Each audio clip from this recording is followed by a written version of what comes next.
मैं उनकी स्मृति को भी प्रणाम करता हूँ। और पद्मलाल पूनालाल बख्शी सृजन पीठ भिलाई, जिस संगठन का नेतृत्व हमारे आदरणीय साथी श्री ललित कुमार जी कर रहे हैं, मैं उनके प्रति हार्दिक कृतज्ञता ज्ञापित करता हूँ। और इस आत्मीय रचनाधर्मी संगोष्ठी में भागीदारी के लिए, सुनने और बोलने का अवसर देने के लिए, परस्पर विचार वैचारिक विमर्श की भागीदारी के लिए मुझे आमंत्रित करने के लिए मैं बहुत बहुत साधुवाद अर्पित करता हूँ। और जितने भी हमारे साथी जो पूर्व वक्ता रहे, श्री विनोद शंकर शुक्ल जी की व्यक्तित्व और उनके लेखन को लेकर डॉक्टर चंद्रा पाठक मैडम ने जो बातें की, जो जीवेश प्रभाकर भाई ने जो बातें प्रभाकर चौबे जी के लेखन को लेकर की, और जो ईश्वर शर्मा जी ने लतीफ गोंगी के व्यक्तित्व और कृतित्व पर जितना सघन आलेख उन अनुभवों के साथ बांटा, जो ऐसा लग रहा था कि हम सब उसको जीने के लिए बहुत लालायित हैं, और इसलिए बार बार हम सब की तालियां गूंज रही थी उनके उस उद्बोधन के समय। और श्री विनोद साहब जी, जिनके लेखन को पढ़ना और इनके जीवन को समझना ही अपने आप में एक बड़ी यात्रा है और बहुत ही समृद्ध करते हैं। मैं सुबह बता रहा था, ललित जी से बात हो रही थी, मैंने कहा बड़े लोगों से मिलने में यदि वास्तव में आप बड़े के साथ मिलते हैं और आप मिलने के बाद खुद को छोटा नहीं महसूस करते, इसका मतलब वो आदमी बड़ा है। तो श्री विनोद साहब इसी तरीके के रचनाकार हैं। कभी भी इन्होंने अपने बाद वाली पीढ़ी को छोटा होने का एहसास नहीं कराया, उसको अपने हम उम्र और अपना सहयात्री बनाते हुए मतलब बड़ा बना देने का काम किया है। और ये जो बड़ा की बात करते हुए मुझे भवानी शंकर मिश्र की कविता याद आ रही है, जिस तरह हम बोलते हैं उस तरह तो लिख, और इसके बाद भी हमसे बड़ा तो दिख। जो ये जो पीढ़ी है, विनोद शंकर साहब और जो जितने लोग बैठे हैं, ये पीढ़ी जब मैं उनको सुन रहा था, ईश्वर शर्मा जी को, और जब वो लतीफ गोंगी जी की बात कर रहे थे, और उसमें उन्होंने कहा कि ये अतिरेक नहीं है। मैं वहां आराम से और ध्यान से सुनना बहुत जरूरी चीज है। जैसे हम किताब पढ़ते हैं वैसे ही सुनना पड़ता है, बड़ा ध्यान से। जितना सुंदर आप सोचिए, जिस व्यक्ति ने पूरा जीवन जिया है और एक अग्रज के साथ वो अनुभव जिया है, तो वो उनकी लाइफ की लर्निंग है, उनके जीवन का सार है। वो उस सार को, और भाव तो होंगे, वो अनुभव, पूरा जीवन अनुभव भाव के बगैर, जैसे कहा गया ना कि जो भरा नहीं है भावों से बहती जिसमें रसधार नहीं, वह हृदय नहीं है पत्थर है जिसमें स्वदेश का प्यार। वो भाव तो है, लेकिन अतिरेक को रोक रहा है रचनाकार। कह रहा है अतिरेक नहीं है, ये 100% सच्चाई है, ये केवल ईश्वर शर्मा ही कह सकते हैं। और इसलिए उन्होंने वो बात कही, कोई दूसरा व्यक्ति नहीं कर सकता। और जो उनके सुपुत्र आए हैं, बहुत बढ़िया बात इन्होंने जो कहा कि साहित्य सृजन की जो यात्रा है, उसमें मैं लतीफ गोंगी का सहयात्री तो नहीं हूं, अपने पिता का सहयात्री तो नहीं हूं, वो वाला लाभ, वो हिस्सा तो ईश्वर शर्मा लेंगे। ये बहुत बड़ी बात है ये। और जब मैं सुन रहा था तो मुझे याद आ रहा था कि द्रोणाचार्य ने अश्वत्थामा और अर्जुन का फार्म हमेशा बना के रखा। जब ये कह रहे थे तो मैं वहां पहुंच गया। मैंने कहा उनका श्रेष्ठ तो अर्जुन ही था, कहा श्रेष्ठ धनुर्धर, पुत्र होने का गौरव जरूर अश्वत्थामा को मिलेगा, लेकिन श्रेष्ठ होने का गौरव, श्रेष्ठ धनुर्धर कहलाने का गौरव, ये तो अर्जुन को ही मिलेगा। ये जो बड़ी चीज है, ये बड़े बड़े जीवन मूल्य हैं। और जीवन में ये जो छोटी छोटी घटनाएं हैं, दैनंदिन जीवन की छोटी छोटी घटनाएं, इन छोटी छोटी घटनाओं से मिलकर ये जीवन बहुत विशाल हो जाता है। जब ईश्वर शर्मा जी को सुना तो मुझे प्रसाद की पंक्ति याद है, औरों को हंसते देखो मन, हंसो और सुख पाओ, अपने सुख को विस्तृत कर दो, सबको सुखी बनाओ। लतीफ गोंगी का व्यक्तित्व बता रहे हैं कि किसी की रचना छवि दौड़ के जाके उनको सुखित कर दे। उसको खुश करने का सुख ये केवल मनुष्य की चेतना में है। ये सामने वाले को खुश कैसे, उसकी प्रसन्नता हमारी प्रसन्नता का विषय है। यही तो आपकी उस पूरे आधुनिक पाठ में दिख रहा था। स्नेहा पाठक मैडम ने जब कहा कि नियुक्ति इनकी थी, टर्मिनेशन होता ना होता इनका था। समझदार लोग जो कहते हैं दूसरे को उसमें हमारा क्या लाभ। तो वास्तव में विनोद शंकर शुक्ल और उनके जो सहकर्मी थे उनका कोई लाभ नहीं था, लेकिन उनको पता था सही और गलत का फर्क क्या है, और जो सही है उसको प्रताड़ित न होने का अवसर है। जो गलत शक्तियां हैं वो अपनी साजिश में कामयाब ना हो पाए, यही मानवीय मूल्य उन दोनों को साइकिल चला करके उनके घर आने की प्रेरणा देती है। मैंने पहले भी कहा था कि कल भी मैंने विनोद जी से कहा कि ये जो त्रिभुवन पांडे की व्यक्तित्व की बात, प्रभाकर चौबे की व्यक्तित्व की गुण दोष, जो विनोद शंकर शुक्ल के व्यक्तित्व और व्यक्तित्व की ये बात, जो ईश्वर शर्मा जी के व्यक्तित्व, लतीफ भोंगी और लतीफ भोंगी जी के व्यक्तित्व और व्यक्तित्व की बात, इतनी ये किताबों में नहीं मिली, ये तो यहीं मिलेगी। और मैं इन लोगों को सुनते हुए मेरी जिज्ञासा मेरे अंदर भी थोड़ी प्रबल हुई, और इन लोगों से निवेदन करना चाहता हूं कि इन विभूतियों को, उनकी रचनाओं को और उनके बारे में अपने संस्मरणों को आप लोग एक पुस्तकाकार रूप देकर के अगर स्थायी कर सकें तो आने वाली पीढ़ियों के लिए, साहित्य और रचना धर्मी समाज के जिज्ञासुओं के लिए वो एक बहुत अमूल्य संपदा होगी। आपको निश्चित तौर पर करना चाहिए, और रचनात्मक रूप से आप जो भी हम अपेक्षा करेंगे, हम उस कसौटी को, उस उम्मीद को पूरा करने की निश्चित तौर पर कोशिश करेंगे। ऐसा रचना धर्मी समाज जो पूरा नदी की धारा, महानदी की बात थी और एक नदी की बात थी, आप देखिए कि ये जो नदी की धारा है पूरा वो कालखंड है, अतीत वर्तमान भविष्य हम अध्ययन और मनन के विश्लेषण के लिए उसको बांट लेते हैं। ये रिले रेस की तरह है, पैटर्न देना है, पीछे से जो हमें मिला उसकी जो खूबी है वो लेकर के और आगे बढ़ा देना है परवर्ती पीढ़ी को। पूर्ववर्ती पीढ़ी ने जो दिया, जैसे लतीफ भोंगी से जो मिला, ईश्वर शर्मा ने लिया, अब वो आगे बढ़ा। और ईश्वर शर्मा को मैं रायपुर में कोविड से पहले वाला जो एक था उसमें रचना पाठ करते हुए उस समय भी मैं इनको थोड़ा ज्यादा जानने की कोशिश किया था। जब हम चौंकते हैं ना, अचानक जागते हैं, तो मैंने देखा कि ईश्वर शर्मा नाम का जो शख्स है वो बहुत अनुशासित, एक शब्द भी अगर जरूरी नहीं है तो उनके उसमें नहीं होगा, ना रचना में होगा ना उनके वक्तव्य में होगा। मतलब शब्द की अहमियत को समझने वाला रचनाकार। और क्यों ईश्वर शर्मा, यदि ईश्वर शर्मा ऐसे हैं तो उनको ऐसा बनाने में लतीफ भोंगी की बहुत बड़ी भूमिका है। ये बहुत बड़ी बात है। ये आज का अनुभव और मुझे समझ करता है कि ईश्वर शर्मा ऐसे क्यों हैं, क्योंकि उनको ऐसे लोगों की संगत मिली जिन्होंने बताया कि दूसरे के सुख के समान कोई सुख नहीं है। जिसको तुलसी बाबा कहा गया, परहित सरिस धर्म नहीं भाई, पर पीड़ा सम नहीं अधमाई, दूसरे को दुख देने के समान कोई अधर्म नहीं और दूसरे के हित के समान कोई धर्म नहीं। रचनाकार भी यही कर रहा है। और जब लतीफ भोंगी जैसा व्यक्तित्व मार्गदर्शन करता है तो ईश्वर शर्मा जैसा व्यंग्यकार खड़ा होता है।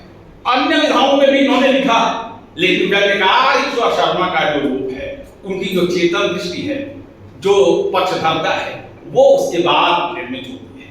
संगति का यही महत्व है। मैं इन चारों ही रचनाकारों और रचनाधर्मियों से, इन चारों स्थानीय विश्वव्यापी दृष्टिकोण वाले स्थानीय रचनाकारों को जान सका और समझ सका। निश्चित तौर पर मेरे लिए बहुत ही महत्वपूर्ण उपलब्धि है। मैं हरिशंकर परसाई के बारे में थोड़ी सी बात करूंगा, और चूंकि ये जितने भी रचनाकार हैं जिन पर हम सब चिंतन मनन कर रहे हैं और बातचीत कर रहे हैं, इन सब में एक दृष्टिकोण तो बहुत साफ है, सही और गलत का विवेक और शोषण और शोषित, या आधुनिक शब्दकोश के से लेके कहें शासक और शासित के प्रति पक्षधरता को लेकर कोई शंका नहीं है। चाहे विनोद शंकर शुक्ल की बात करें या प्रभाकर चौबे जी की बात करें, लतीफ भोंगी जी की बात करें या त्रिभुवन पांडे जी की बात करें। त्रिभुवन पांडे जी की बातचीत में वो जो भाषा का सौष्ठव जो इन्होंने जो उदाहरण दिए, भाषा इतनी जबरदस्त, और व्यंग्यकार के पास भाषा ही तो है, भाषा की ही मार है।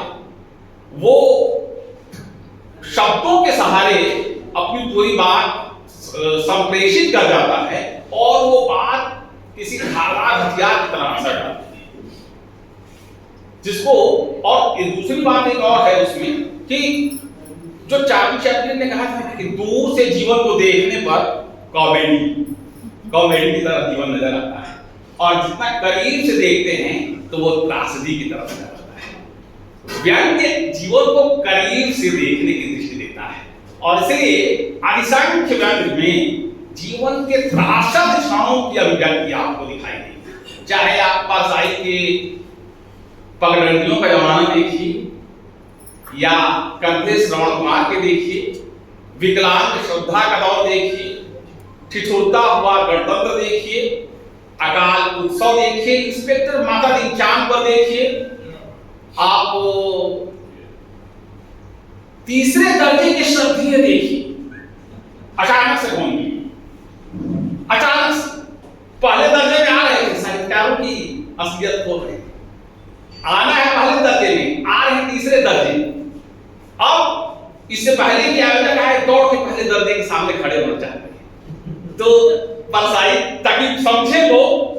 सुबह बात हुई, चिंता मैडम ने कहा कि वो भ्रम जाल माया जाल दिखाना, हमने कहा वही असली लड़ाई तो वही है, वही है। कबीर ने तो यही तो कहा, ज्यों की त्यों था दीनी चले, ज्यों की त्यों। ये आवरण, ये प्रदर्शन, और जब जब प्रदर्शन आएगा जीवन दर्शन कहीं दूर छूट जाएगा, इसी प्रदर्शन से तो बचना है। तो ये जो तीसरे दर्जे में के श्रद्धेय में जो मानसिकता है जिस पर प्रहार कर रहे हैं हरिशंकर परसाई, वो यही तो है कि तुम यदि तीसरे दर्जे में सफर करने की हैसियत रखते हो तो पहले दर्जे का दिखने की कोशिश क्यों करते हो? तीसरा दर्जा ही मनुष्य का ही दर्जा है। तुम तीसरे दर्जे का जीवन जीते हो तो पहले दर्जे का आवरण क्यों ओढ़ते हो? यही उस पूरे व्यंग्य का सार है। तो और कहा तीसरे दर्जे, तीसरे दर्जे वाले दिखना पहले दर्जे के सामने चाहते हैं, तो तीसरे दर्जे के श्रद्धेय। और जब तीसरे दर्जे के श्रद्धेय पढ़ते हैं तो हमें विकलांग श्रद्धा का दौर याद आता है, विकलांग श्रद्धा का दौर। आप पगडंडियों का जमाना पढ़ेंगे, आप देखिए कितनी बारीक दृष्टि है रचनाकार की। कहता है सफलता का राजमहल, सफलता का प्रवेश द्वार बंद हो चुका है, और लोग उस राजमहल में प्रवेश करने के लिए नागदान के रास्ते प्रवेश करना चाहते हैं। अब नागदान में बहुत दुर्गंध है, तो नाक पर रुमाल लेकर के और नागदान के रास्ते प्रवेश करना चाहते हैं। क्या सुंदर दृष्टि है। हम सब सक्सेस एट एनी कॉस्ट, जब जब इस रास्ते में जाएंगे परसाई की रचना खड़ी हो जाएगी, कहे कि सफलता का रास्ता प्रवेश द्वार बंद है और आप नागदान के रास्ते प्रवेश करना चाहते हैं। साहित्य समाज का दर्पण है, साहित्य समाज के आगे चलने वाली मशाल भी है जो समाज का दिशा निर्देशन करती है। आप देखिए रचना खड़ी हो, जैसे प्रेमचंद खड़े हो जाते हैं जब जब आप गड़बड़ी करोगे, और हम लोग भाषा साहित्य के अध्यापक और विद्यार्थी, तो हमारे सामने प्रेमचंद खड़े हो, क्या बिगाड़ की तरफ से ईमान की बात क्यों कहेगा बिना? अपने आप से सवाल खड़ा हो जाता है कि इसलिए झूठ बोल दोगे कि दूसरा बुरा न मान जाए। यही तो बात है, हम मीठी मीठी बातें क्यों बोल, इसीलिए तो प्रेमचंद खड़े हो जाते हैं। क्या बिगाड़ की तरफ से बुरा मान जाएगा कि तुम बेईमानी करोगे? Honesty is the best policy, ईमानदारी सर्वोत्तम नीति है। और इसलिए परसाई प्रेमचंद को बार बार याद करते हैं, इसलिए वो प्रेमचंद के फटे जूते लिखते हैं। कैसे फटा जूता, कैसे फटा जूता खींच तो सकता है, फटेगा नहीं, और फटेगा तो अंगूठे के सामने कैसे फटा? इसका मतलब तुमने अपने समय की जो शक्तियां थी जो सामंती मानसिकता वाली शक्तियां थी, वो जो पठार के रूप में अड़ी हुई थी तुम्हारे मार्ग में, जीवन के मार्ग में, तुमने उनको पैर के जूते की नोक से ठोकर मारा है, इसलिए यह उठा होगा। क्या सुंदर बिंब बुना है प्रेमचंद के, और इसलिए प्रेमचंद को वो बार बार याद करते आप, और उसके प्रेमचंद को याद करते हैं, उसके बाद उनको गोस्वामी तुलसीदास को याद करते हैं। अकाल तो लिखते हैं, कहते हैं इनका अकाल थोड़ा अलग किस्म का है। 11 विधायक इनको मिल जाए तो इनकी सरकार बन जाएगी। इनका अकाल सरकार बनाने वाला अकाल है। अब आप सोचिए ये जो दृष्टिकोण, और उसमें वो सरकार की प्रणाली और मानवीय जीवन दृष्टिकोण, मानव जीवन का संघर्ष, उन दोनों को आमने सामने रखते हैं। कहते हैं हर साल शरद, हर साल बसंत, हर साल अकाल। तो अकाल उत्सव क्या होता है? जैसे शरदोत्सव होता है, वसंतोत्सव होता है, तो अकाल भी तो हर साल हो रहा है, अकाल उत्सव। अब अकाल उत्सव सरकार बना नहीं सकती, और रचनाकार अकाल पीड़ित लोगों के प्रति पक्षधर है, इसलिए सरकार के सामने रचना लिख रहा है। जिस पक्षधरता की बात हमारे पूर्ववर्ती वक्ताओं ने कही, इसीलिए भाई अकाल, और कहा अन्य लोगों की भी बात कर रहा है कि प्रभु उस बार बाढ़ आई थी, उस इंजीनियर को ठेका मिल गया, उस संबंध हो गया, इस बार हमारे बाढ़ फिर लिया। अकाल और बाढ़, इन दोनों को उस रचना में वो लगातार, और उसमें जो व्यवस्था का खेल, और बार बार कहते हैं जो वो लिखते हैं वो पढ़ते हुए अचानक जैसे ट्यूबलाइट चल जाता है। वो कहते हैं मुझे सपने बहुत आते हैं। तो मैं इसको पढ़ता हूं कि लेखक, अच्छे लेखक को स्वप्नदर्शी जरूर होना चाहिए, तभी परसाई को सपने आए। अगर आप सपने नहीं देखोगे तो भूलोगे कैसे? इसलिए वो कहते हैं मुझे सपने बहुत आते हैं। और फिर आगे लिखते हैं मैं अपने सपनों से परेशान, मतलब आपके सपने आपको बेचैन नहीं करें, ऐसे सपने आने चाहिए। सपने जो आपको सुकून दें, ऐसे सपने नहीं आने चाहिए। लेखक को स्वप्नदर्शी इस तरीके का होना चाहिए, ऐसे सपने आने चाहिए जो उनको बेचैन करें। और इसलिए परसाई का समग्र लेखन बेचैनी की अभिव्यक्ति है। कहीं भी आप परसाई को पढ़ते हुए बहुत हर्षित प्रफुल्लित अनुभव नहीं करेंगे। इसलिए मैंने चार्ली चैपलिन का वो उदाहरण बताया कि जीवन को जब आप करीब से देखेंगे तो वो जीवन कितना त्रासद है। और परसाई की खूबी ये है, खुद को छुपाते नहीं, खुद को बढ़िया बताते नहीं। वो जो आदमी है ना, परसाई की रचना है। मैं इसके आगे कहना चाहता हूं, वो जो आदमी है ना, परसाई। सिर्फ इस इतने शीर्षक में सब कुछ व्यक्तित है, क्योंकि परसाई के समकालीन और बहुत से हमारे अग्रजों ने परसाई शराब पीते थे, इसको लेकर के विषय बनाया, इसको लेकर साहित्य वार्षिकी में लिखा। तो इस मतलब आप उनके लेखन को दरकिनार कर रहे हो और एक चीज को इस रूप में प्रतिष्ठित करना चाहते हो जिससे उनकी जो बड़ी बड़ी छवि है वो खंडित। उद्देश्य साफ नहीं है, उद्देश्य ठीक नहीं है, उद्देश्य गलत है।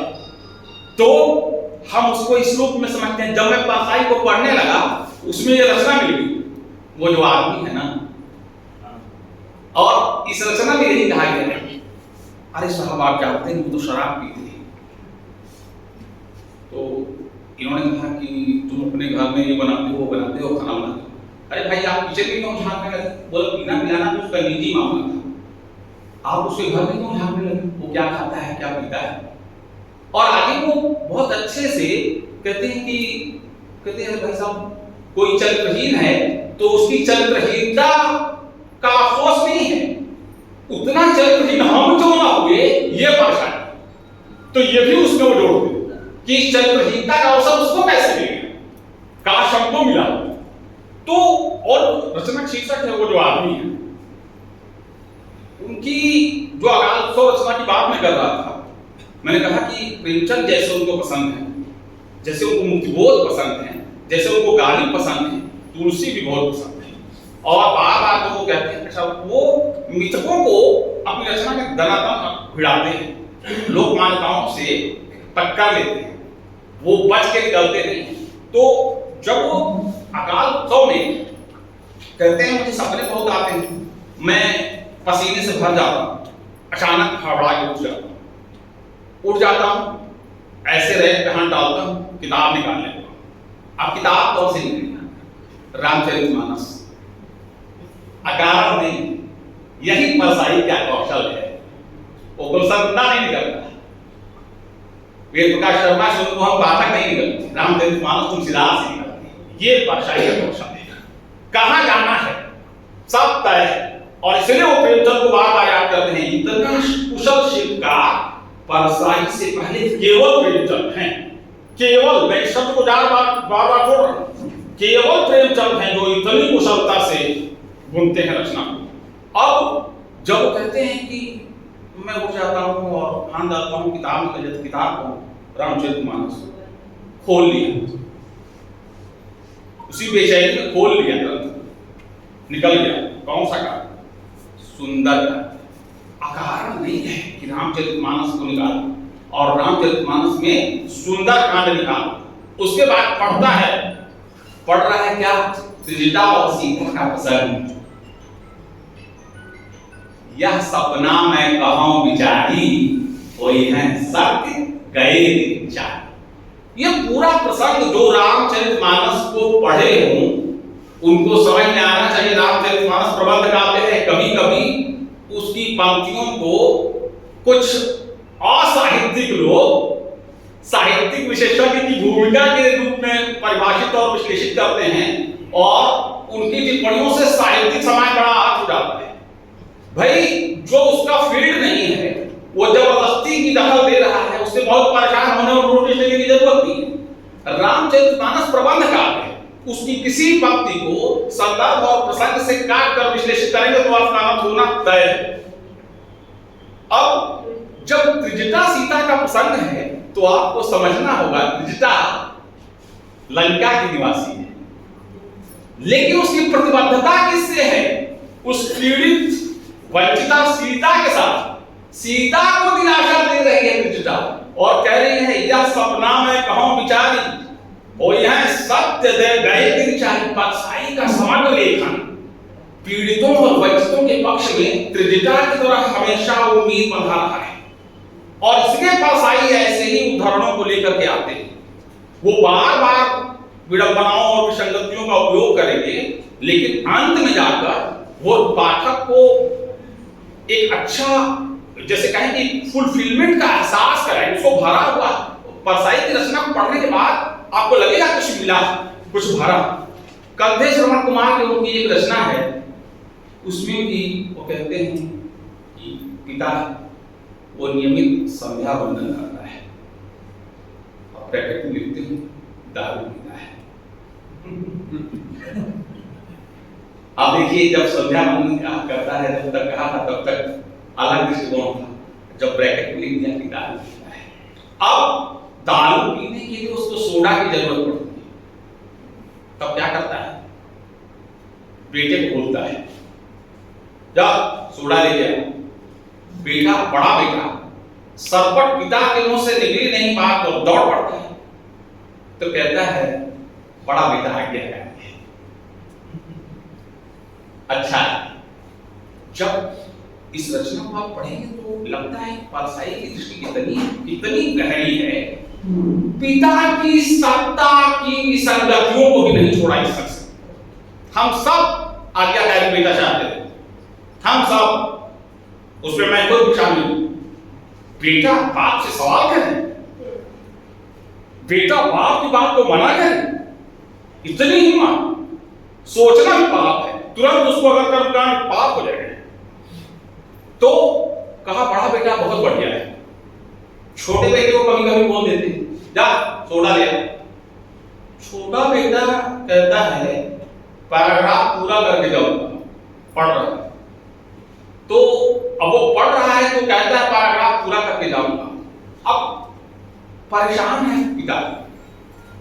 परसाई लिखते हैं कि हमारे देश का पिता संबंधों को सीमांत पर रखता है। या तो वो बेटे को पीटेगा या बेटे से पीटेगा। देखिए, सामंती पिता भी यदि सामंती है तो परसाई उसको भी नहीं बख्शते। यह परसाई की सूक्ष्म दृष्टि का विश्लेषण है। संबंधों पर सीमा को रखता है। या तो वो बेटे को पीटेगा या कहीं बेटा ताकतवर हो तो बेटा पटक के चढ़ बैठेगा या पीटेगा। और शीर्षक था कल्पे श्रवण कुमार। उसमें जो बेटा सवाल करता है, वो सवाल करने वाला, मना करने वाला, अपने विवेक का इस्तेमाल करने वाला जो बेटा है, वो परसाई को प्रिय है। उस रचना में उनकी पत्नी, यानी जो सवाल करने वाला व्यक्ति है, सवाल करने वाला कैरेक्टर है, पात्र है, अपने विवेक का इस्तेमाल करने वाला पात्र है, परसाई उसको एम्पावर करते हैं, उनको ताकत देते हैं, उसको अपनी रचना में आगे बढ़ाते हैं। और इसलिए वो कहते हैं हम सब गलत किताबों की पैदावार है, हम सब सवाल नहीं करते। याद रखिए, लोकतंत्र सवालों की जन्मदात्री है। अगर सवाल नहीं होगा तो लोकतंत्र नहीं होगा। लोक का मतलब ही है लोग, और जो लोग हैं वो सब मनुष्य अनुपम है, यूनिक है, तो किसी एक से अलग विचार तो हो ही सकता है। ये बहुत वाजिब बात है। और जब अलग विचार होगा तो सवाल होंगे। और लोकतंत्र में सबको सवाल करने का अधिकार है, तो आपको सवालों का सामना करना पड़ेगा। इसलिए आपसे असहमत होने वाले लोगों का भी समाधान करने की आवश्यकता होगी, और उन असहमतियों पर आपकी जवाबदेही भी आपका दायित्व है। परसाई का लेखन बार बार हमको इसके प्रति सजग करता है। और उसमें अद्भुत प्रसंग के साथ, जैसे एक राजा मोरध्वज का प्रसंग है कि वो बेटे को चीरा उन्होंने, तो कहते हैं कि उसमें राजा मोरध्वज का वो प्रसंग आता है और कहते हैं कि जो हमारे लिए शर्म का विषय होना चाहिए, बाप बेटी को चीर रहा है, कह रहे जो हमारे लिए शर्म का विषय होना चाहिए, इस पर जब लोग गौरवान्वित होने लगे तो ये हमारे भारतवर्ष में ज्यादा होता है। इसलिए वो मोरध्वज के प्रसंग को, मतलब बार बार जो माइथोलॉजी है या जो मिथक है, उससे वो टकराते हैं और बार बार उस पर सवाल खड़ा करते हैं। उसमें वो ये भी कहेंगे कि जब कोई पीढ़ी जीवन के मूल्यों से, जीवन के सच्चाइयों से कट जाए और आगामी पीढ़ी पर लग जाए तो वो बेईमानी हो जाती है। ये वो पीढ़ी कौन सी पीढ़ी है? जो पिता वाली पीढ़ी, जो बेटे पर अपना फैसला लादना चाहती है।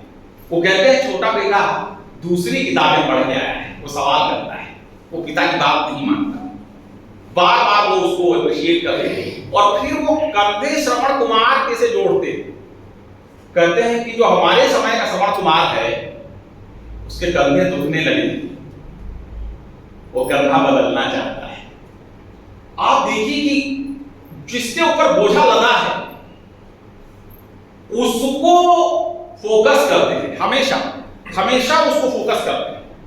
और इस तरीके के अनुभव से आप एक रचना जो लोग बताते हैं, जो शो के सानिध्य में आने के बाद जो टॉर्च बेचने वाले, आप देखिए दो मित्र चल रहे हैं एक स्थान पे आके और अलग अलग रास्ता ले लेते हैं और कहते हैं कि 5 साल बाद यही मिलेगी, फिर देखेंगे कि किसका क्या अनुभव, कि कौन कितना संपन्न है। दोनों निकल जाते हैं और 5 साल बाद आते हैं वापस उस जगह पर, तो बड़ा मेला लगा है, गुरु जी का मेला। अब वो जो आया है उसको समझ में नहीं आ रहा है कि मामला क्या है। और जो लौट के आया है मिलने, वो टॉर्च बेचता था, तो टॉर्च बेचकर अपनी रोजी रोटी चलाता था। वापस आया, देखा तो पूछा कहाँ है भाई, यहाँ हमारा दोस्त छूटा था। पता चला वो दाढ़ी वाले बाबा है, तो देखा तो फिर याद, अच्छा यही है वो मेरा दोस्त जो 5 साल पहले मिला। बोले ये क्या हुलिया बना रखा है, तुम क्या कर रहे हो, तुम भी मेरी तरह टॉर्च बेचते हो क्या? तो कहते हैं कि नहीं, मैं उस तरीके की कोई टॉर्च नहीं बेचता, मैं तो सत्य सनातन वाला टॉर्च बेचता। बोले नहीं, तुम भी यही कुछ रहे थे कि जीवन में बड़ा अंधेरा है, बड़ा चिंता है, तो जैसे मैं हमेशा कहता हूँ कि आगे बहुत अंधेरा होगा, कोई टॉर्च की जो सूरज छाप टॉर्च है ये आप ले लो, ये बहुत बढ़िया चलती है, तो तुम भी डरा तो इस तरीके से रहते का तो यही रहे, क्योंकि कोई टॉर्च बेचने वाला ये नहीं कहता कि आगे बहुत प्रकाशमान रास्ता है, कोई यही जीवन की अनिश्चितताओं को भय दिखाता है और टॉर्च बेच देता है। तुम भी जीवन की क्षणभंगुरता और अनिश्चितताओं को दिखा रहे, तो बोला नहीं तुम अभी नए हो, थोड़ी देर हमारे संपर्क में रहो, सीख जाओ। वो पूरा दिखाते हैं कि अध्यात्म का खेल कैसा है, कैसे अध्यात्म और अनिश्चितताओं को मिलाकर और ऐसा ताना बाना बुना जाता है कि एक व्यक्ति बाबा बन जाता है और पूरा समाज उसके पीछे अनुकरण करने लगता है। तो अंत में लेखक दिखाता है, लेखक कहता है वो अपने टॉर्च वाली पेटी को फेंक देता है। क्या हो, अब तुम काम बोलो नहीं, काम वही करूंगा, बस धंधा बदलो, धंधा बदलो, टॉर्च बेचूंगा लेकिन वो वाले अब ये वाली मैं धंधा बदलो। आप सोचिए कैसे अध्यात्म को जोड़ते हैं, कैसे जोड़ते हैं और दिखाते हैं कि कैसे चीजें चल रही, कैसे बदलती हैं।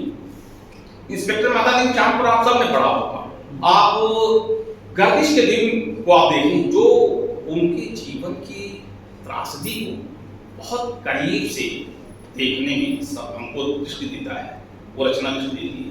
आप देखेंगे गर्दिश के दिन में आप पढ़ेंगे तो बड़ा भावुक प्रसंग है। उसमें वो बताते हैं कि बचपन की सबसे तीखी याद माँ की अस्वस्थता है। बचपन कस्बे में प्लेग पड़ी थी, माँ बीमार थी, और अब माँ बीमार थी, प्लेग तो एक तरीके की किंवदंती जड़ीबूटियां और इलाज चिकित्सा की जो स्थिति थी वो सबको मालूम है। अब होता क्या था, शाम को पिता सभी बच्चों के साथ एक जगह इकट्ठा होकर, जहां पूजा घर या पूजा के लिए जो मूर्ति वगैरह होगी या प्रतिमा होगी, वहां खड़े हो जाते हैं और सब मिलकर भजन गाते हैं, ओम जय जगदीश हरे, भक्त जनों के संग क्षण में दूर करें। और बसाई लेते हैं कि ये भजन गाते गाते हम सब सिसकने लगते और पिता हम सबको चिपका देते। आप देखिए इलाज नहीं है, मां बीमार है, पूरा परिवार त्रस्त है और समुचित इलाज नहीं कर पा रहा और अंदर जाके ईश्वर की शरण में है। ये इससे बड़ी विसंगति, जीवन की विसंगति और जीवन की इन्हीं विसंगतियों से, और वो कहते हैं उसी रचना में, यहीं कहीं लेखक परसाई की निवृत्ति। ऐसे इसीलिए मैंने कहा चार्ली चैपलिन का वो जो कोट है, जीवन को करीब से देखना, जीवन की त्रासदी को देखना है। परसाई गर्दिश के दिन लिखते हुए भी बचपन की वो सबसे तीखी याद भूल नहीं पाते, उसको लिखते हैं। और वही नहीं, आगे भी वो बहुत जगह लिखते हैं, जैसे वो अपना प्रसंग, अपनी कमजोरी बताते हैं। किसी ने कह दिया, दिलासा दे दिया कि राज्यसभा में हो जाएगा, राज्यसभा में हो जाएगा, चलिए चल के मिल लेते, चले गए। अब लेखक बेचैन तबियत का स्वप्नदर्शी लेखक, स्वाभिमानी लेखक, समझौते ना करने वाला लेखक किसी मित्र के मुकाबले में चला गया, अब फिसल गया। ये उसी तरीके की फिसलन है जैसे वैष्णव की फिसलन थी। वैष्णव करोड़पति है, करोड़पति वैष्णव हमेशा परसाई के लेखन के केंद्र में है। अगर आप पैसे वाले हैं, अगर आप समृद्ध जीवन वाले हैं, क्यों उसके केंद्र सामने है? क्योंकि वो खड़ा है गरीबों के पक्ष में। हमेशा वो ग्रीटिंग कार्ड और राशन कार्ड के बीच का फर्क परसाई हमेशा साथ लेके चलते, साथ चलते। तो जब किसी मित्र के कहने पे चले गए, अब कहते हैं कि चित्त भेज कर प्रतीक्षा करने में बहुत पीड़ा, स्वाभिमान मर रहा है साहब। लेखक का स्वाभिमान, लेखक अपनी दुनिया का सर्जक है, विधाता है, वो उसको खड़ा बैठना पड़ रहा है, प्रतीक्षा करनी पड़ रही है। कल हम लोग जा रहे थे तो हमारे एक साथी ने कहा कि, उन्होंने कहा कि ऐसे हम क्या, साथी ने कहा कि चलिए चलते हैं, आत्मसम्मान से बड़ी तो कोई वस्तु नहीं हो सकती। तो उन्होंने कहा कि चित्त अंदर भेजकर बाहर प्रतीक्षा करने में बहुत पीड़ा होती है। और उसी प्रसंग में आगे कहते हैं, जब लाभ थूकता है तो हथेली पर लेना होता है। कितनी त्रासद स्थिति है कि आपको किसी से लाभ लेना है, आप अपना पूरा स्वाभिमान किनारे रख करके और हथेली पे लेने के लिए तैयार। ये जो स्वाभिमान से समझौते का भी स्थिति है, जहां जहां परसाई ने उनको किया यदि तो उसको भी छुपाया नहीं। उनकी उपलब्धि और परसाई का पूरा लेखन ये हमें संदेश देता है। दो तीन चीजें हमें संदेश देता है। एक तो सवाल करने को महत्व देना, पीढ़ियों को उनके अंतर के बावजूद उनके वजूद और उनके दृष्टिकोण को स्वीकारना। तीसरा, जो जीवन में सही और गलत के बीच का जो विवेक है उसको हमेशा बिल्कुल गांठ की तरह पकड़े रहना। चौथा, स्वाभिमान से समझौता नहीं करना। इसलिए यदा कदा जहां परसाई फिसले, परसाई की महानता ही कि परसाई ने खुद उस फिसलन का जिक्र किया है। हम सब अपनी फिसलन को छुपाने के पक्षधर होते हैं। परसाई इस मायने में अनुकरणीय है, परसाई उस फिसलन को दिखाने की कोशिश करें। क्यों? आप कहीं फिसल गए तो अफसोस भी होगा। जैसे हम सब संघर्ष करें तो मेरे जैसा व्यक्ति कहता है, हमारा आराध्य 14 वर्ष वनवास में रहा साहब, वो राजा का बेटा था, उसको गम नहीं है तो हम एक घंटे के वनवास से 1 घंटे के संघर्ष से परास्त होने वाले हैं। अब वो पूरी मैथोलॉजी, वो पूरा अनुभव, वो पूरा ग्रंथ की सार्थकता हमें ताकत देने लगती है कि जो राजकुमार था वो 14 वर्ष वनवास में रहा, जिसकी पत्नी का हरण कर लिया गया, उसके बावजूद वो नहीं डिगा। आप कैसे डिगने की बात सोच सकते हैं? तो इसीलिए तुलसी, गालिब और प्रेमचंद मुक्तिबोध की वो लाइन, तुम्हारी पॉलिटिक्स क्या है पार्टनर, ये हमेशा परसाई को चौकीदार की तरफ ठगाती है हमेशा, और वो बार बार मुक्तिबोध की भी बात करते हैं। ये जो दृष्टिकोण है पूरा परसाई का, और जीवन को साफ साफ देखने की दृष्टि में जो विचार पक्ष है, वो परसाई उस वैचारिकी के सहारे अपने समकालीनों से बहुत आगे निकल जाते हैं। क्योंकि वो वैचारिकी उनको समृद्ध करती है, वो वैचारिकी उनको अपने समकालीन, अपने विचार वाले लोगों से भी तकरार की गुंजाइश देती है, अपनी खामियों को भी परखने की दृष्टि देती है। इसलिए परसाई अधिक महत्वपूर्ण हो जाते हैं। और जैसा मैंने कहा कि सब कुछ लिखने के बाद भी अपने आप को बहुत गुमान में, बहुत अहंकार में न शामिल होने देना, ये परसाई का लेखन सिखाता है। जैसे हमने तो आज 4 रचनाकारों पर बातचीत की, और उन चारों रचनाकारों के लेखन में उनकी अहमन्यता नहीं, अहम शून्यता हम सब ने सुनी। क्यों? क्योंकि वो चारों लोग उनसे इस तरीके से जुड़े थे और उनके उन सभी गुणों की बात कर रहे थे कि कैसे वो दूसरे का हित करना चाहते थे, चाहे वो लेखन के द्वारा या जीवन के कुछ घटनाओं के द्वारा। जितने भी प्रसंग आपने सुने चारों के बारे में, आपने देखा, जैसे त्रिभुवन पांडे जी की बात की विनोद साहब जी ने, आपने देखा कि वो कैसे बता रहे हैं, कि कैसे बताया उन्होंने कि एक भी किताब छपती थी तो पहले त्रिभुवन पांडे जी ने। ये बहुत अद्भुत बात है। और केवल जानती नहीं थी, उसको वो स्नेह के साथ स्वीकार करके अपना दायित्व तो पूरा करते थे, समीक्षा लिखते थे, मतलब उसको पढ़ते थे, उसको तवज्जो देते थे। ये जो गुण है, ये परसाई से लेकर और यहाँ छत्तीसगढ़ को इसलिए चूंकि मध्य प्रदेश का हिस्सा रहा है, और चूंकि यहाँ का मानस जो है मेहनत कश मानस रहा है। मेहनत कश मानस होने के कारण जितना भी आप देखेंगे ये जो और महानदी, और जैसे नदी में पानी नहीं है, रेत की नदी है, तो वहां जीवन संघर्ष बहुत ज्यादा होगा। तो जीवन संघर्ष में ही व्यंग्य की उत्पत्ति हुई, हमेशा संघर्ष में। और वो जो भी संघर्ष में समाज है उसको व्यंग्य हमेशा प्रकाशित करेगा, उसका मार्गदर्शन करेगा। यही वजह है कि जब जब जीवन में संघर्ष महत्वपूर्ण होगा, तब तब हमें व्यंग्य और वैज्ञानिक लेखन की आवश्यकता पड़ेगी। जब जब हमें यज्ञ लेखन की आवश्यकता पड़ेगी तो परसाई और परसाई के समकालीन ये सारी पीढ़ी हम सब का मार्गदर्शन करेगी। इस हरिशंकर परसाई जन्मशती समारोह के द्वारा हम सब इस पूरी जो पूंजी है, समाज की जो पूंजी है, जो थाती है, उसको हम उनसे ले रहे हैं।